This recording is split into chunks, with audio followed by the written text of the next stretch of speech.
when you take a step back and look at this addiction that you've been struggling with on and off for a long time, and you think, why do I do this? Why am I looking at women on my phone, lusting after women, having sex with other men, having sex with other women? Why am I addicted to that? You know deep down it's wrong. Now, during this addiction, you probably put it to the side many times and just did it anyway and tried not to feel bad about it because you knew you couldn't stop. You knew, bro, I hate doing this. It's taking the energy out of me. It's taking the life force, the masculinity out of me, but yet my body likes it, but my mind doesn't like it. So when you begin to try to go on semen retention, maybe you're on 2 weeks, maybe you're on a month. The longest I went was over 7 months in before I relapsed because of my pride. But when you go on this, spiritual stuff is going to happen because it's a spiritual practice.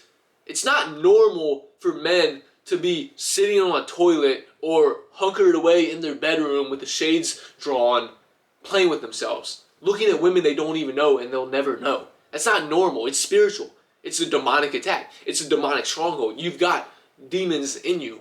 Okay? And the Bible says, resist the devil and he will flee. So maybe you're a couple weeks clean, but you've had a little temptation and you just said, you know what? I'm done. I'm going to stand firm. I'm not going to do this. And then boom, the temptation goes away. So that's a biblical practice that you just practiced that you may have not been aware of. Okay? So going on semen retention, spiritual. And when you go on this, things will begin to happen. You'll go out in public. Men will look at you funny. Men may confront you. Women will look at you. Women will try to talk to you. And it's all mostly a ploy from the devil, trying to get you to relapse, trying to get you off core. Because, look, man, the devil's agenda is to steal, kill, and destroy. You may not even be aware of it, but that doesn't mean the battle's not happening.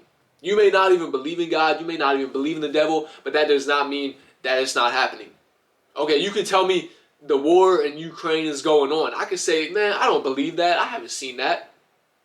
It's still happening, though. It doesn't mean it's not happening. So get to the point of just realizing that, look, I want to go on semen retention to build my intimacy with God, to be obedient to God, to show God through my actions that, hey, I love you. Not just lip service, okay? But Jesus said in John 14:15, if you love me, keep my commandments. But none of us are perfect, okay? We'll all slip up from time to time.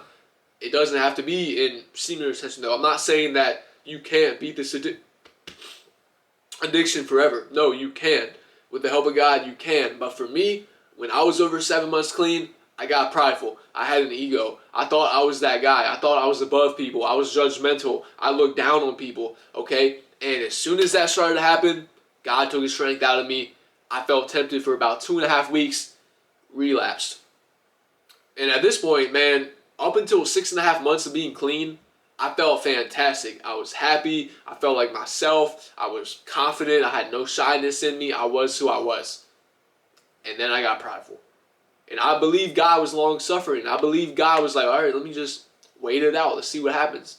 And I continued to stay prideful. I didn't change from my ways. And God said, okay, well, I'm going to take my strength out of you.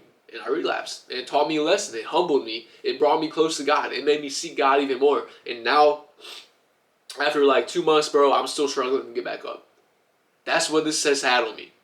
I've gone a couple days, relapse the next day, do it again the next couple days. 2 weeks, relapse again. So right now, man, I'm really just trying to find my momentum, praying to God, hoping that God will just, boom, deliver me like he did that last time, taking the withdrawals away because I know I can't do it on my own. And I don't want to be a slave to this. I don't want to be in bondage to this addiction. And it's, first of all, thankfully, I haven't watched any videos yet. I've just been doing it because my flesh is weak. I haven't been watching videos at all, thankfully. Fantasizing maybe a little bit, but I've tried to stop that. God sees me struggling. Now it's not an excuse to keep doing it because I have the free will. But yeah, man, it's a slippery slope. You don't want to go down this. And don't let the attention gas you up. Don't try to get with worldly women. When you go on this journey, you may notice you get a lot more attention from women. But the thing is, you're on a different level than them. And I'm not saying this to be prideful. You're on a different level than them spiritually. Okay, they're still in the flesh, chasing the vanity, chasing the money, the the attention, the car, whatever, the job. They're chasing the vanity, man, the things that don't last. But you're just like leveling up spiritually. You're getting more in tune with God, and you're who you are. Okay, you don't need $1,000,000 to be a confident guy. You don't need $1,000,000 to be charismatic. You don't need to be famous to feel comfortable around anybody. No, you're just like, hey, maybe I only make 60,000. Maybe I'm only in college and I'm not making next to anything. But yet I'm confident. But yet I'm just happy to be alive. I'm charismatic. I'm the man God made me to be. And that's what semen retention will do to you. But again, then the devil's going to try to come in and pervert that. Then he's going to try to gas you up. He's going to send a lot of women at you, and you'll be like, wow, I've never had this many women in my life trying to get with me. I'm that guy. And then you begin to be prideful. And God does not like the proud. God hates that. Okay, that's a trait from Satan. God hates that. Now, God doesn't hate you, but he hates that emotion, okay? Yeah, he hates that emotion. So don't do that. When it comes, say, okay, how am I going to handle this? I got a lot of women trying to talk to me. Do I want to talk to that? Oh, she's attractive. Seems like a good quality woman. Let me go out and hang out with her and see who she is. But look, man, even then, if you get attention from a woman, your whole goal is not, oh, let me sleep with her. Bro, you're on retention. You've been clean months, maybe years. But you've been clean a while. That's the point. So why are you just going to hook up with a woman and then relapse and then be back at level 1? That doesn't make sense. So the whole goal with trying to get to know women is, hey, I want to see if she could be my wife one day. Maybe in a year from now, 2 years from now, she could be my wife. Let me get to know her. It's not just, oh man, let me hang out with a woman. Yeah, hopefully we have sex. Let me hang out with a woman just to feed off her female energy. No, because if you get to that point of feeling like you need female energy, which is a good thing, man, because when I was on semen retention, I could have conversations with women for 10 minutes, 20 minutes, and just feel good to go. Like, that was like sex to me. Just that female connection.